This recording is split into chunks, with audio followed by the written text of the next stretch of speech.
Hi guys, and welcome to another episode of the Solvitur podcast. Today I'm just doing a solo episode. So Linus is not involved today, but I'm joined with our guest, Harry Cleary. Harry, thank you very much for coming on. Pleasure's all mine. Pleasure's all mine. Harry, if you'd be all right, just give us sort of a bit of an overview about what you're doing at the moment. I can see the lovely moustache, Movember top, very proudly there. If you can just give us a bit of an overview about what you're doing and also your involvement with Movember. Yeah, so I'm at Newcastle Uni. I'm in my final year now. I do history. But for the last 2 years, I've been Movember ambassador for Newcastle Uni. And this summer just passed, I also did an internship down there in the head office in London. So I got to see, a little bit more because as a student ambassador, especially my first year, especially being up in Newcastle, it's quite distant. So that was really insightful. So as an ambassador, basically what we do, our remit is to maximise funds and awareness for Movember in universities. So Movember hit. Basically what Movember trying to do is change the face of men's health. So prostate cancer, testicular cancer, mental health and suicide prevention. As we are student ambassadors and with young men, as I'm sure you're aware, the mental health side is probably what most people would know us for in university setting. So I have a lot of conversations with people around that. Sometimes it's about prostate cancer and testicular cancer as well, but mainly mental health. We just put on events this year. We've had a bit of a t-shirt thing. So we've sold about 1,000 t-shirts to different club societies. Awesome. To get them to do it. So they host their own social and etc. So spread awareness with the t-shirts and obviously the funds raised from that. I personally this year I walked Hadrian's Wall about 5 days ago. Yeah, how was that? You were telling me sort of some of the injuries and it wasn't exactly what you want to be doing on a weekend, but how did you find that?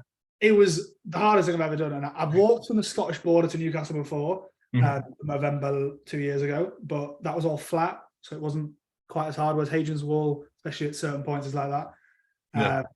But it was so difficult. We did, it was 3 friends and I, and one of our friends, his parents, crewed us, so they drove in a caravan along, and that was every time we needed food, they would have it ready for us. We didn't sleep for the whole thing, but the parents there definitely saved us, because otherwise, honestly, I don't even know if the support group. It was good, and we're nearly at 3.5 grand now. So right, fair play. I tell you what, as you were speaking, I've just seen your tattoo of the moustache on your arm. Yeah, so that's that. I got that after my internship in summer. Yeah, my mother hates it, but no. I think it looks good. There you go. When you shave this, or if you shave it, you've always got one. So obviously, Movember is something that has quite a big place in your heart, and is something you strongly believe in. How did you first get into it, or why did you first get into it? So Movember is founded in 2003 in Australia, and growing up, probably about 10 years after that, just growing up playing sport, football, rugby.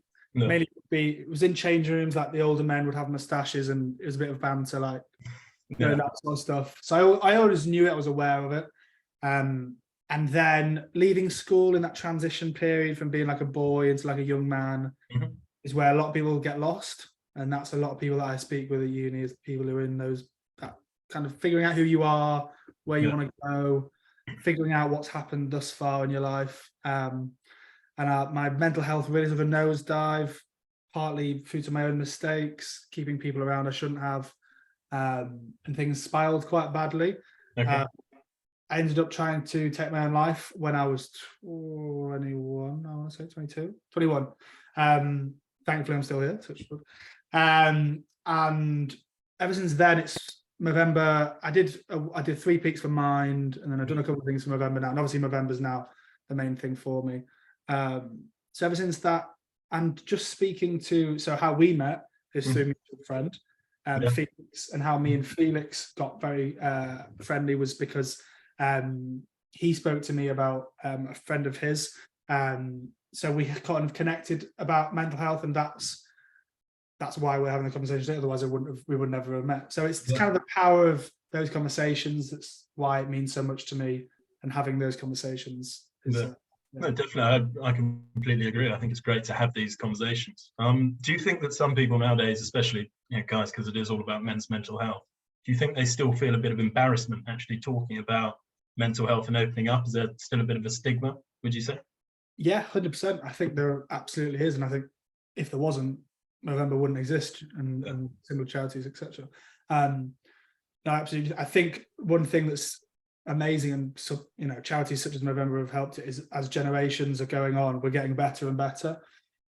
So my dad would never talk about his feelings. My granddad would definitely never talk about his feelings. Yeah. And so things are getting slowly better and better. But I still, you know, I meet people at uni who, you know, I try and ask them how they're doing, you know, how they're doing mentally, and they just shut it off. They don't want to have the conversation, and you know,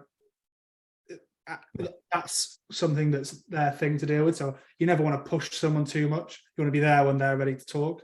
Mm-hmm. But yeah, there's still definitely a fear of opening up, because a lot of the times, especially growing up, opening up as a man or as a boy at the time, it just wasn't a thing. You would be called names if you were soft, or you know, stop being, insert expletive word there. Do you know what I mean? Like that. Yeah, sure. So, and that stuff when you're a kid stays with you, and it takes a long time to break those kind of practices. So yeah, 100% think there's still a stigma. Yeah. It's sad to hear, but at the same time, it's great that Movember does exist. You know, it's actually trying to combat that and raise awareness. And is there any sort of thing that you try and say to a student to try and get them out of their shell? Or sorry, it doesn't just have to be students, but you know, what would you sort of try and do to improve these students' mental health? Because obviously speaking about it's great, but how do you encourage sort of them to speak to you about it? I think one thing I've found since being an ambassador is being visible is a big thing. So being Mr. or Mrs. Movember, it helps. Like, people feel that they can talk to you. Maybe friends, maybe very loose friends, strangers have spoken to me about things that they've gone through. For example, our mutual friend Felix, I didn't know him that well, and we've spoken about that kind of stuff. So things like that have happened. So being open is one thing. And then I think trying to be an active listener is another thing, because I have a lot of conversation with people, especially now, thanks to social media, TikTok, attention spans are nosediving. So I think people feel, I think you'd be surprised if you sat down and listened to someone, the amount of times they would say, wow, that's the first time I've felt like I've really been listened to in months, years for some people. And I think there's a lot of value in that, in actually actively listening, not listening for the sake of listening, but listening to actually find some sort of solutions, whether short-term, long-term, etc. So is that something that you think would have been incredibly beneficial to you when you were growing up, just having that external person just to listen to you and just give neutral advice and just sort of an honest opinion to try and support you? Yeah, 100%. I think I spoke, so I was invited to go on to BBC Radio Newcastle a few weeks ago, and that was one. Yeah, I saw a post about that. Yeah, and that was cool. But that was one thing that I spoke to them about, because they had Jermaine Genius on the day before, you know, football player, and it was basically about like having role models in your life, or having people who you feel like you can talk to, and who make you know that it's okay to talk.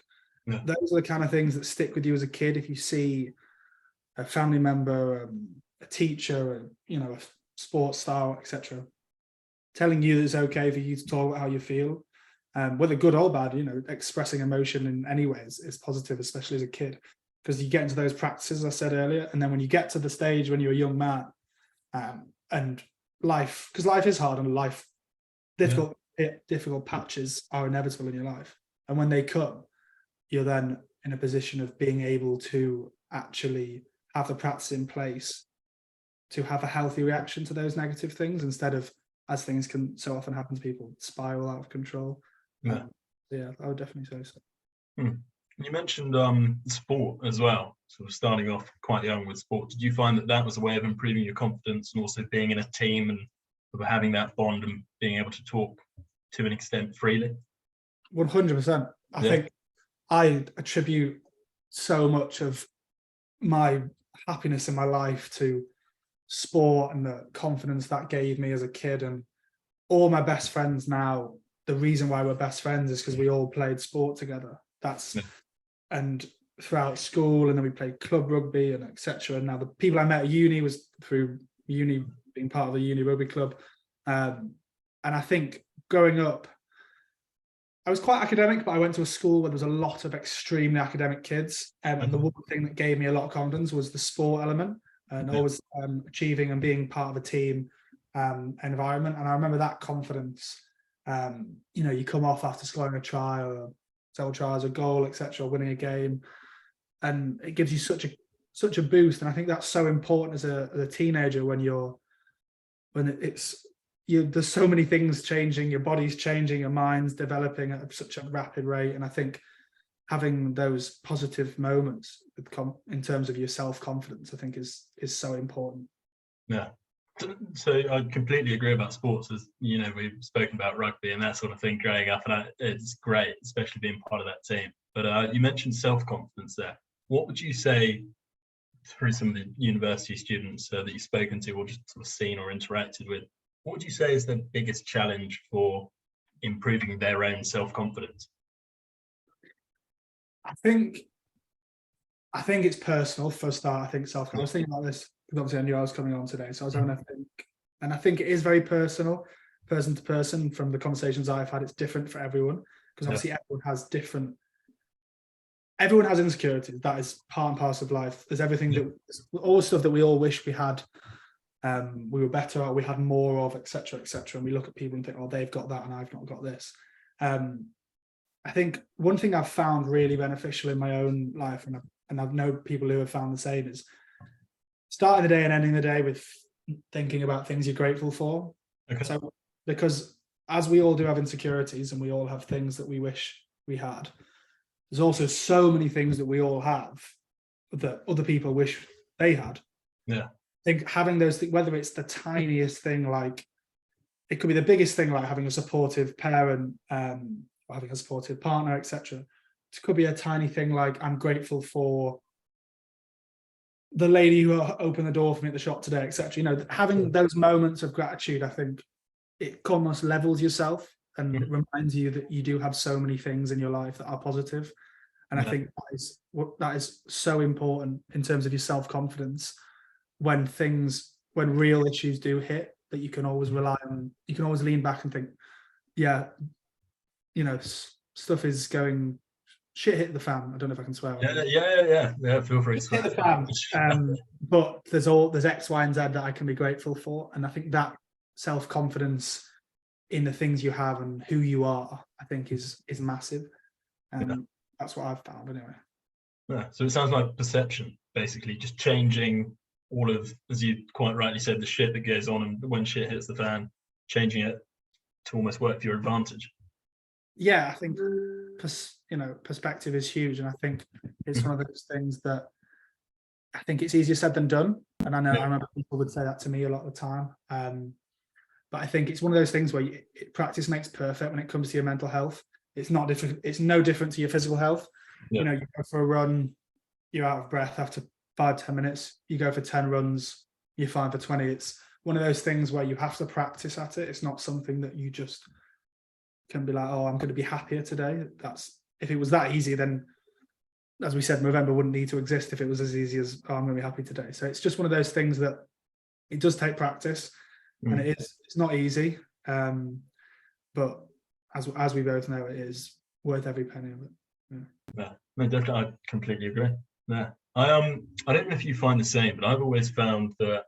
So I'm sure you're aware of this, but mindfulness. So just throughout the day, a bit like what you said with the perception, but just sort of taking yourself out of stressful environments or shit that's going wrong in your life, and just trying to be present and just notice all of the small details, because it makes you feel a bit grounded. Do you do anything like that about mindfulness, or even to a slightly further degree, meditation? Yeah, I 100% do. And if I'm being honest, I am Movember ambassador, and I do have people come to me. I am so crap at staying present. I'm so bad at it. And I've got a lot better as I've got older, but I still find myself like, I'll be sat at my desk doing work and like something won't load, and I'll be like, and I'll just get frustrated. And I'll be like, and I have to like calm myself down, but there's still moments where I struggle with that. So I do that. but I would say that there's a lot of correlation between when I don't do my meditation, Mm-hmm. that stuff gets worse. Because I used to be a lot better in my meditation, especially when things were just after I got out of when things were really bad mentally. Yeah. Great routine. And it was literally all I did was like 5 minutes in the morning and 5 minutes before I went to bed. Mm-hmm. And then I ended up doing that thing, you know, where you say, I don't have time for it, which is bollocks, because my TikTok screen time will tell you I do have time for that 5 minutes of meditation. So it's just one of those things that I think, as we've said a few times now, it's the practice of the practice that makes it perfect. So I think being on top of your meditation, maybe not meditation because it's not for everyone, but being aware. I think a lot of it is, as we said, a perspective. I think there's a lot of it is being aware of your surroundings, being aware of the way you react to things, being aware of your emotions and your feelings, and as you said, just staying present in it and respecting and appreciating what's right now, rather than thinking the future and the past, because 99.9% of the time that is what would be detrimental to your mental health. Worrying about the future or worrying about the past. Very rarely is something right now going to be detrimental. Well, no, I agree. Worrying about things that aren't affecting you right now, kind of thing. You mentioned TikTok and social media as well. Have you found from speaking to others or even yourself that that's worsened your confidence? Just seeing other people and the images they portray. What do you think about that? Is that a bit of a problem we've got going on at the moment, especially for young people like ourselves? I think it's so bad, mate, if I'm being honest. Yeah. I think I really do have to check myself when I'm on Instagram. For me, it's Instagram and TikTok. Mm-hmm. But when I was younger, it was more like body image. Like when I was obsessed with the gym, it was more about that sort of stuff. But that stuff, touch wood, doesn't really affect me anymore these days. I know that is huge for a lot of people, and I think Instagram and TikTok especially are really difficult for people who have issues with their self-confidence in terms of the way they look. Yeah. That, thankfully, touch wood, doesn't affect me that much anymore. So from my own personal experience, the only thing where I can only really talk about my experiences, I think especially with TikTok now, is everyone's life. I know everyone's life is idealized on Instagram, but that's a still image. On TikTok, there's something about the power of a video that can really make you believe someone's life is amazing. Yeah. All the amazing traveling videos, and I'm sat here in my bed in Newcastle watching it thinking, am I doing something wrong, etc., etc. And you have to check yourself, and you have to realize that, again, it's talking about that gratitude. Like, you have so many things that you should be grateful for. For example, you have a phone that has TikTok on it. There's so many people in the world who don't have that. I mean, probably, I don't know who's better or worse for that one, having TikTok or not. But it's one of those things that I think that is really, really tough for a lot of people, social media, especially. A lot of my friends, we've spoken about this, like TikTok really makes you question a lot of things, like not in a good way. It makes you really think like, oh, am I not enough? Have I not achieved enough in my life at this time? And for a lot of people, it's, am I not good looking enough? Am I, for a guy, maybe I've not got big enough arms, or am I not slim enough, etc., etc. So I think that is a massive part of it, 100%. Yeah. No, I completely agree. It's about that image that you're seeing, thinking, why am I not doing that? But yeah, as you rightfully said, we've got so much to think about instead that we should be grateful for. Yeah. I'll wrap this up just by sort of one last question, but I'm going to flip it. I'm going to get you to ask me a question. So obviously, I've spoken to you about Solvitur and some of the things that we do, and some of the guests we've had on, and also how important confidence and self-confidence is for me. Mm-hmm. Do you have any questions about sort of why we set this up, or anything like that? I know I'm putting you on the spot a bit here. But... one thing I'd love to know is, what is your goal for the podcast? Not necessarily, what's your goal in terms of number of viewers or whatever. I mean, like, what is your goal in terms of the real impact you would like to have with the podcast? Yeah. I'm going to do the same thing as you just did and have a little think before answering, because I want this to be a good answer. So myself and Lina set this up with the aim for university students, because we'd seen so I'm still at university, but Linus graduated last year. I am the placement year instead. But we've seen how detrimental a lack of confidence can be to university students. And so our goal is to bring people from all sorts of walks of life, all sorts of backgrounds, all sorts of different stages in their career and levels of success, and essentially show university students not that everyone deals with a lack of confidence, but that they can overcome it.